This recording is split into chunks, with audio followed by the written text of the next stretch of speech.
We're already seeing the impacts of tariffs. Auto companies are stockpiling parts and laying off workers. Suppliers are facing higher costs and delaying expansions. Dealerships are forced to raise prices by up to $15,000 amid slowing sales. And since every single auto job supports 3 others in the community, the impact is being felt by all of us, including small businesses across my state. Economists have pointed out that these tariffs represent the largest tax increase in nearly 60 years, costing families an average of $1,900. And if you're planning on having a cup of coffee, pumping gas, getting your groceries, buying clothes for your kids, or just simply meeting a friend for a drink, every one of those transactions is going to cost more because of tariffs. At the same time, we know that 401ks and IRAs are plunging, which is going to force older Americans to put off retirement. Home prices are going to go up and putting home ownership further out of reach for young people. So it really is a triple whammy: higher costs, fewer jobs, and more uncertainty.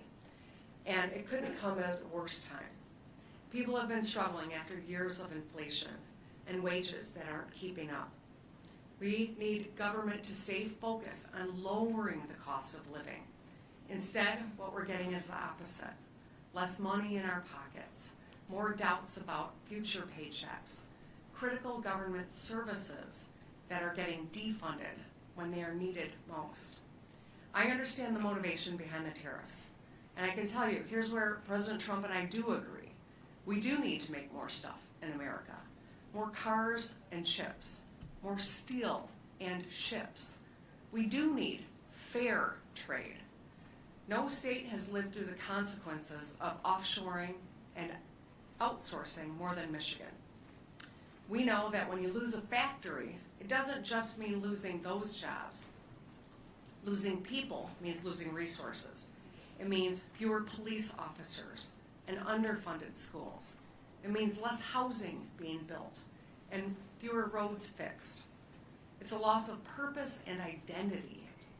So while I share the president's goal of bringing good-paying middle-class manufacturing jobs back, it's got to be done right. Reindustrialization could have huge ripple effects, since manufacturing has the highest economic multiplier of any sector. Every dollar spent to make something triggers a chain reaction of material purchases, job growth, and supply chain, and more economic growth. So as I've said before, I'm not against tariffs outright, but it is a blunt tool. You can't just pull out the tariff hammer to swing at every problem without a clear, defined end goal.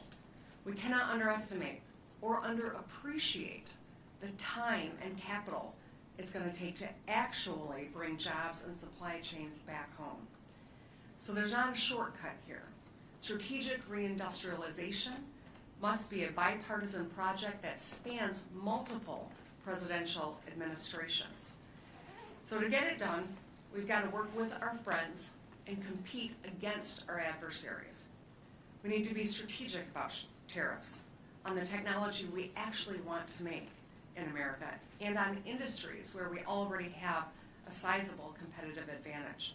Let's carve out autos and energy, both of which are critical to manufacturers and directly impact people's wallets.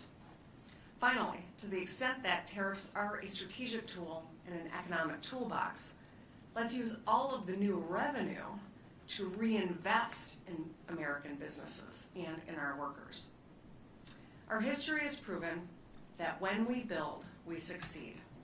And the opposite is true as well. When we don't build, we fall behind. When we don't build enough housing, we put the American dream out of reach. When we don't build enough schools, we lose our pipeline of talent. When we don't build enough roads or transit, we make it harder for people to get around and for businesses to move their goods.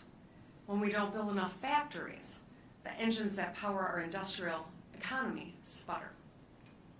The Trump administration says they get this, And I know that the Biden administration understood this too. It's why, despite the political division we see on the surface, there has been a real bipartisan effort below deck to bring manufacturing home. Here's an example from Michigan. In October of 2023, my administration invested $40 million to fix Wilder Road in a small town near Saginaw on the shores of Lake Huron. We got it done to help Vantage Plastics. This is a local manufacturer. We're helping them to build a new factory and create 93 good-paying jobs, local jobs. And this is a very purple part of Michigan. Donald Trump won this area 3 times and I carried it twice. A few weeks ago, Vice President Vance visited the finished factory. He spoke there and he said, and I quote, "Making things, building things, working with our hands is America's heritage." I agree with this. And I'm proud that the amount of money being spent to build factories in America has more than tripled over a decade. In Michigan, we've secured dozens of new facilities to build chips, batteries, cars, and energy. Just this year, major companies have announced huge investments in America to build data centers and factories and research facilities. So here's my pitch. Let's keep going.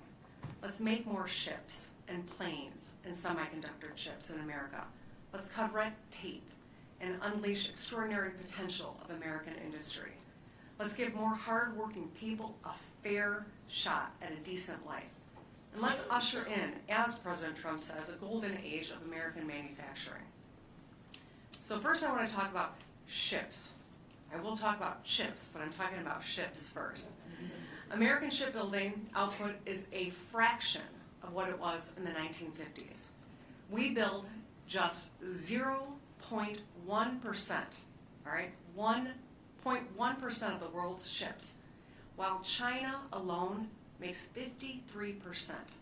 That's more than the rest of the world combined. Here's another shocking stat. China's largest state-owned ship company built more ships by tonnage last year than we have in the last 80 years, since the end of World War II. Shipbuilding is both a commercial and military challenge, but I'm going to focus on the military side. Last September, the United States Navy set an ambitious goal of building hundreds more ships and submarines over the next few decades. If we don't progress toward that goal, China's naval fleet could be 50% larger than ours by 2030. It's not that far away. So I'm encouraged that both parties appear to see the problem. In December, Republicans and Democrats in Congress introduced the Ships for America Act, which would be the most significant bipartisan legislation to build ships in decades. Last month, during his joint address to Congress, President Trump announced that he will establish a new Office of Shipbuilding in the White House under the National Security Council. A few days later, Brett Seidel, the Deputy Assistant Secretary of the Navy for R&D, testified in front of the House Armed Services Committee. He outlined the challenges that we face, including reduced manufacturing capacity, supply disruptions, and most of all, workforce shortages. The last factor, workforce, is huge.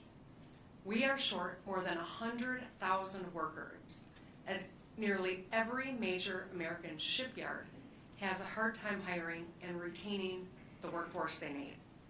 The shortage will get worse in a generation as we see a generation of experienced ship workers start to retire. If we don't act, our shipbuilding workforce will soon be smaller and less experienced than ever. In Michigan, we're the tip of the spear, or the tip of the torpedo in this case, in facing this challenge. Last year, the former Navy Secretary and I launched the Michigan Maritime Manufacturing, or the M3 initiative.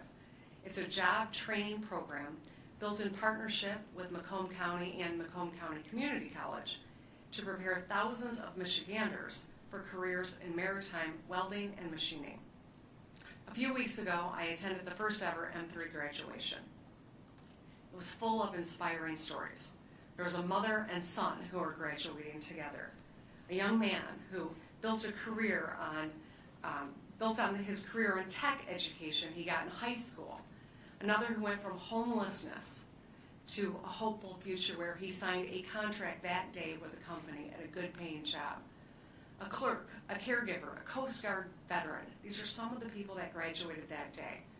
We've already heard from businesses that have hired some of these recent graduates and are really impressed with their technical talent and the skills they brought on day one.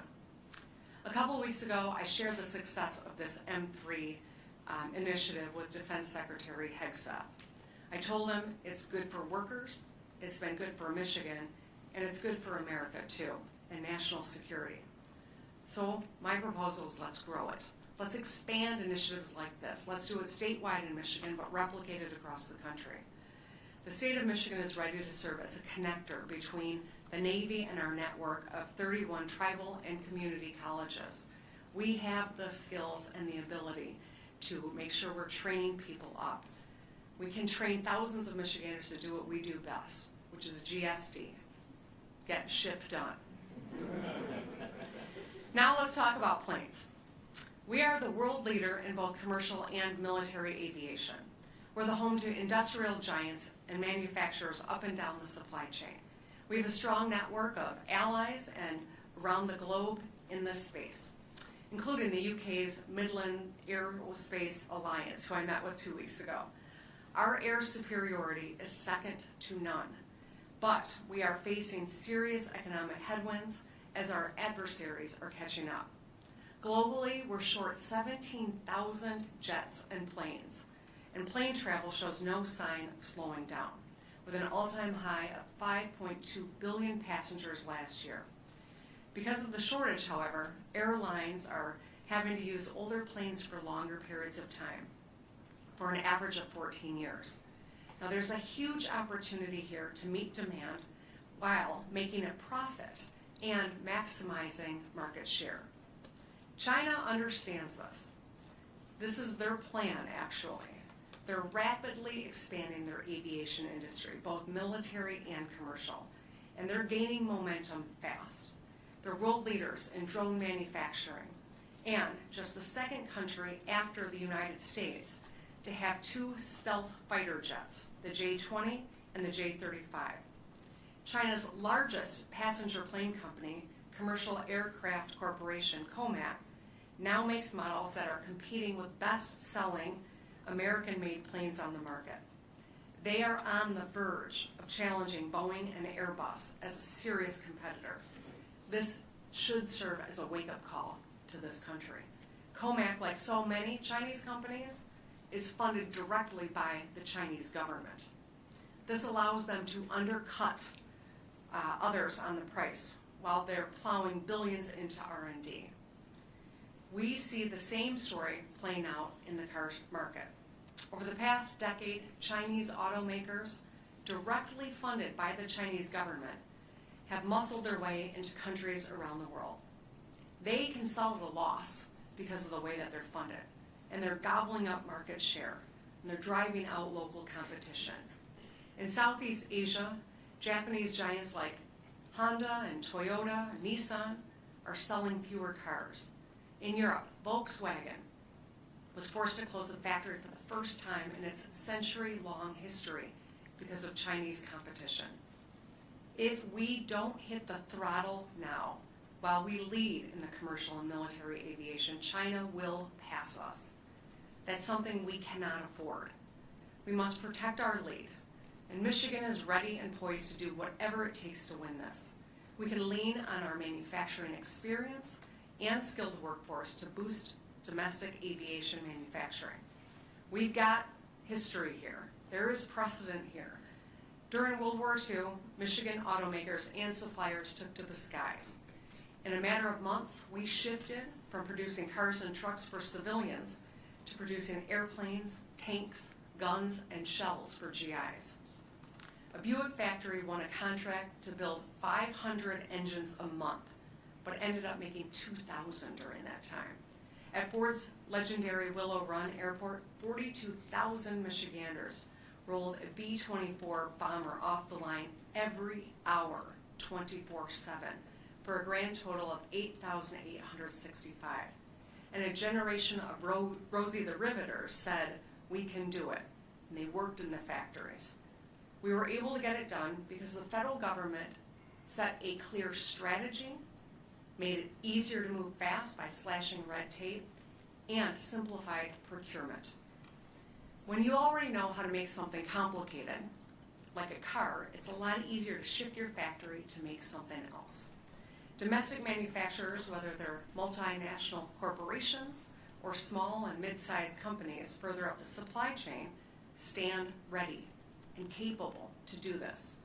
If we collaborate at the state and federal level, we can make targeted investments to retool our factories, to make planes, plane parts, and drones. We have manufacturing and innovation ecosystem that is uniquely suited for modern defense and aerospace needs. Another contributing factor to slowing aviation industry, just like with shipbuilding, is a shrinking workforce. Nearly a quarter of American aviation technicians have fewer than 5 years of experience, as a huge wave of retirements is about to hit the market.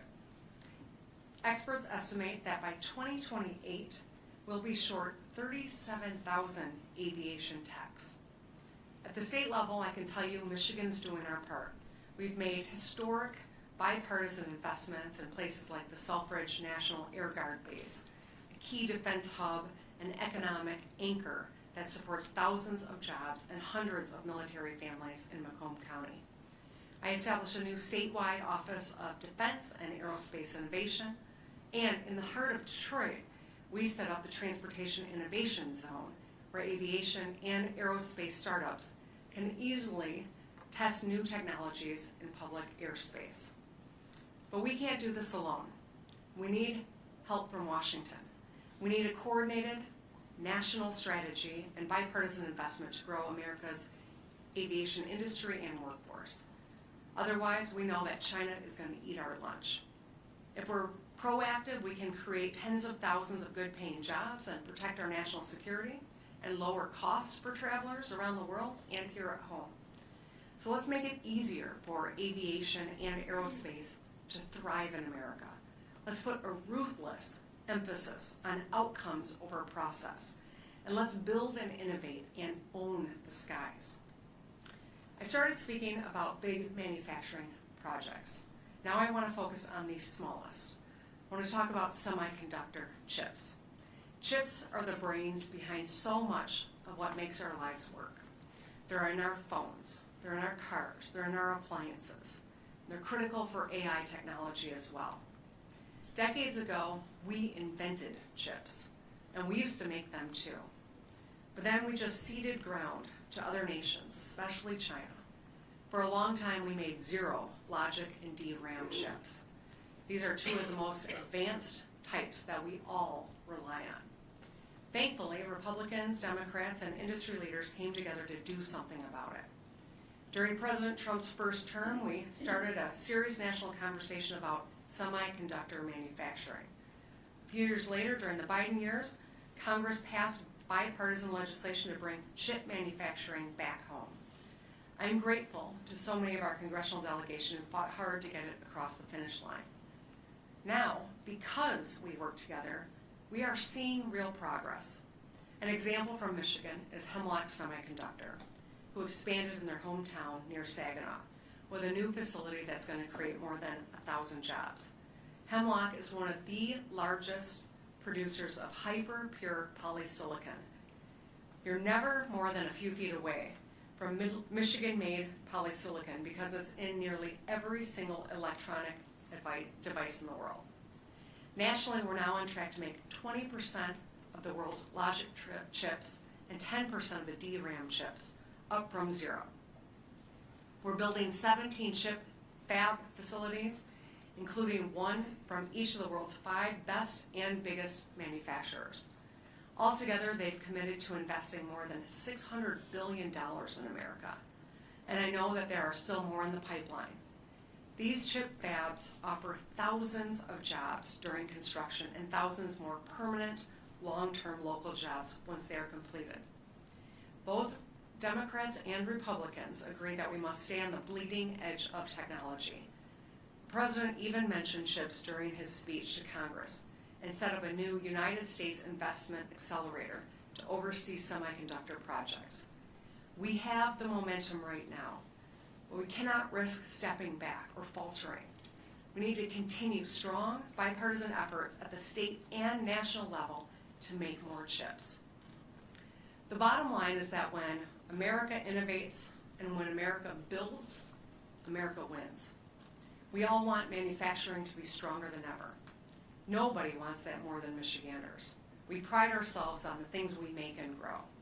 As I've laid out, we need a consistent national strategy, united around a new economic consensus that a lot of Democrats and Republicans now share.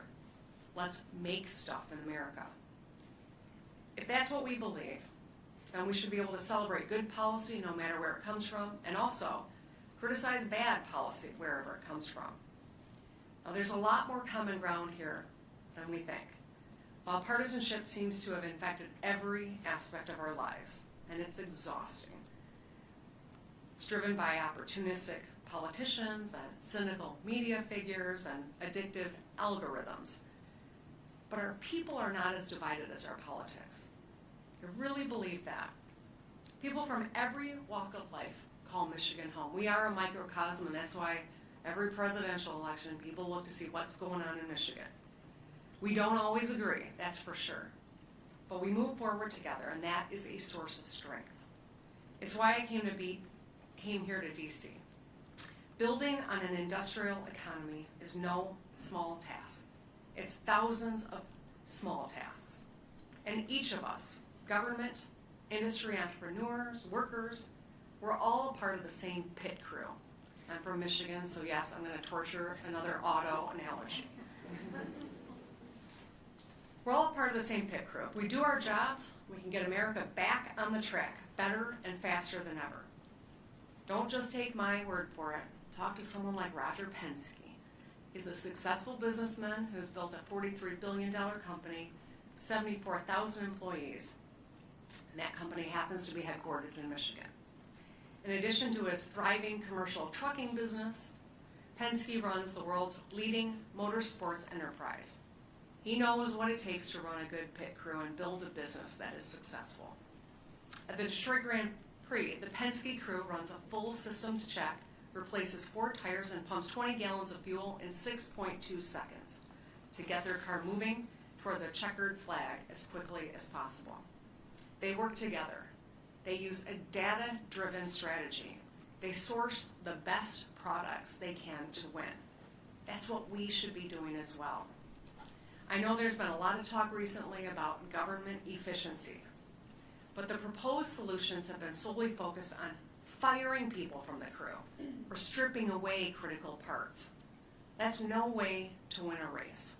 If we really want to win and to keep winning, we need to reinvest in our crew and build better parts. In our darkest hours, that's exactly what we did. When this country entered World War II, we didn't have the industrial capacity to fight a 2-front war in Europe and in the Pacific, let alone win it. So we built the arsenal of democracy. It was the most successful collaboration between government and industry and workers in our history. When the Allies won the war, 500,000 Michiganders flooded into downtown Detroit to celebrate, realizing the part they all played in saving the world. Now, fast forward to just a few years ago. As we face a deadly global pandemic, the President launched Operation Warp Speed. We moved faster than anyone thought was possible to create, test, make, and ship billions of shots of a life-saving vaccine. I still remember the pride I felt when I watched the Pfizer vaccine get packed into trucks and roll out of Portage, Michigan. People stood outside on the road, even though it was bitter cold, waving the stars and stripes, proud of what we had done. It was an extraordinary achievement that showed us what's possible when we work together to streamline government and allow America to do what it does best, innovate and build. We got a lot going for us, but our future is uncertain. We have good cards, but good cards alone don't mean jack if you don't play them right. This year, and in the years to come, no matter who is in the White House, we need to be betting on American workers. We need to bring chip manufacturers back home. So let's dominate the seas and the skies and the roads. And let's innovate and let's build together.